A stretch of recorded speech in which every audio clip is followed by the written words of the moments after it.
ഞാനിവിടെ വിളിച്ചത് ഈ ദൗത്യ നിർവഹണത്തിനായതുകൊണ്ട് ഈ ആശ്രയ എന്ന ആശ്രയം റൂറൽ ഡെവലപ്മെന്റ് സൊസൈറ്റി അവർ ചെയ്യുന്ന പ്രവർത്തനങ്ങൾ എത്രയും മഹത്തരമാണ്.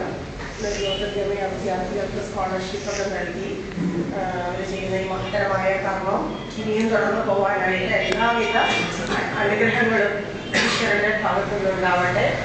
അതിനുവേണ്ടി സഹകരിച്ച് പ്രവർത്തിക്കുന്ന ഇതിന്റെ സംഘാടകർക്ക് എല്ലാവർക്കും ഞാൻ അഭിവാദ്യം നടത്തുകയാണ്. ഈ സംഘടനയ്ക്ക് എല്ലാവിധ ആശംസകളും നേരുകയാണ്. എല്ലാ വിദ്യാർത്ഥികൾക്കും എല്ലാവിധ പ്രോത്സാഹനവും ജീവിതത്തിൽ ഉണ്ടാവട്ടെ, എല്ലാവിധ ഉന്നമനവും ജീവിതത്തിൽ ഉണ്ടാവട്ടെ എന്നും അതുപോലെ ഇനി ഇത് ലഭ്യമാകാതിരിക്കുന്നവർക്ക് ഇത് ഇനിയും ലഭ്യമാകാനുള്ള ഒരു വേദിയായി ഇത് വളർന്നു വരട്ടെ എന്നും ആശംസിക്കുകയാണ്.